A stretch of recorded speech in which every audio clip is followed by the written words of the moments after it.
Classes में आप सभी का स्वागत है। आपके पेपर में चाहे वो 9th हो, 10th, 11th, 12th हो, आपके पेपर में उपसर्ग और प्रत्यय का बहुत बड़ा योगदान होता है। इसलिए बड़े ध्यान से देखो, शब्द के पहले जो लगाया जाए, जो शब्द के अर्थ को बदल दें, उसे उपसर्ग कहते हैं। अब प्रत्यय जो है शब्द के बाद में लगाया जाता है। तो जिन शब्दांशों का स्वयं अपना कोई अर्थ नहीं होता परंतु शब्द के पहले जुड़कर अर्थ में विशेषता उत्पन्न कर देते हैं या उनके अर्थ को बदल देते हैं, उन्हें हम उपसर्ग कहते हैं। उपसर्गों का प्रयोग स्वतंत्र रूप से नहीं होता है, वे किसी शब्द के पूर्व प्रयोग किए जाते हैं, जैसे संभव, संहार, संचय। इनमें सम एक उपसर्ग है, वह भार, हार, चय शब्दों से पहले जुड़ा है। जैसे मान लिया संभव, समधन भव, संभव। हार यानी यहाँ पर क्या होगा, संहार, समधन हार, संहार। इसके बाद समधन चय, संचय। इस तरह से हम लोग जो है उपसर्ग के विषय में जानकारी प्राप्त करेंगे। अब जैसे मान लिया पहला उपसर्ग है अति।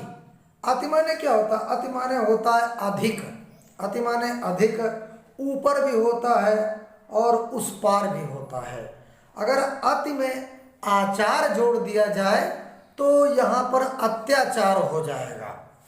देखिए ईधन आ, बड़ा या हो गया, अत्ता जो है आधा हो गया, यहाँ इको यणच यण संधि है, अत्याचार। अब देखिए अति उपसर्ग हुआ आचार, अत्याचार।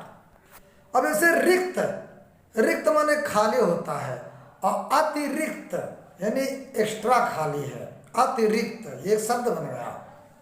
तो अति जोड़ करके और भी शब्द बना सकते हो, अतिचार, अतिसार।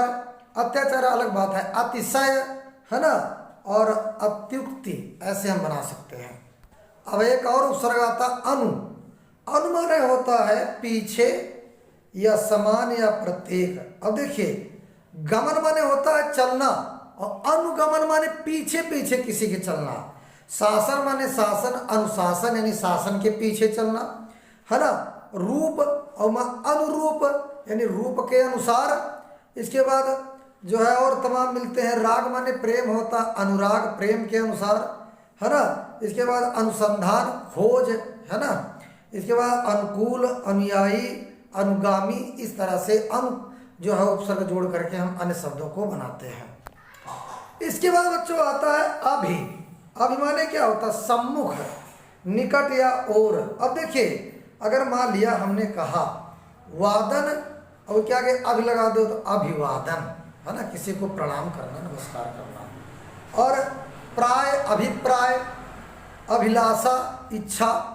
इसके बाद अभिशाप, अभियोग, अभ्युदय। इस तरह से अभि जो है इस तरह से अभि उपसर्ग जोड़ करके हम अन्य शब्दों को बनाते हैं। इसके बाद आता है एक उपसर्ग और उप। उप माने क्या होता है? निकट या समान। तो अब जैसे मान लिया हमने कहा मंत्री, तो मंत्री कोई भी, लेकिन उपमंत्री जो मंत्री के साथ रहे, है ना।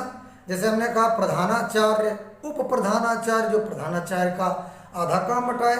जैसे मान लिया हमने कहा कि जो है हार, हार माने गले का हार, और उपहार एक शब्द बदल गया, देखो इसका अर्थ। इसके बाद योग माने का होता जोड़, और उपयोग माने किसी के जो है आवश्यकता के अनुसार हो। और इसके बाद तमाम और शब्द बनते हैं, उपदेश, उपकार, और वन और उपवन बन जाता है। और इसके बाद नाम से उपनाम बन जाता है। तो उपसर्ग कई बार पेपर में पूछा जा चुका है। अब देखो स्थिति माने क्या होता है? पोजीशन, लेकिन उपस्थिति तो एक अच्छा सा शब्द बन गया। उपस्थित माने जो हमारे सामने उपस्थित हो, उसको हम उपस्थित बोलेंगे। एक उपसर्ग और है वी। वी माने क्या होता है? विशेष, है ना, विशेष।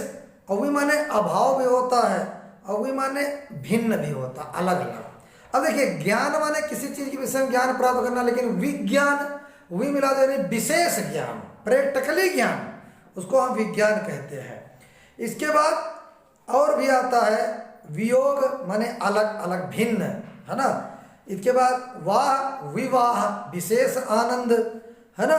हार, विहार, विलाप, विकास, विभाग, विजय, विराग, विभिन्न, विक्रय, इस प्रकार क्रय का विक्रय, वि शब्द जोड़ दीजिए तो विक्रय बन जाता है। क्रय माने खरीदना और विक्रय माने बेचना।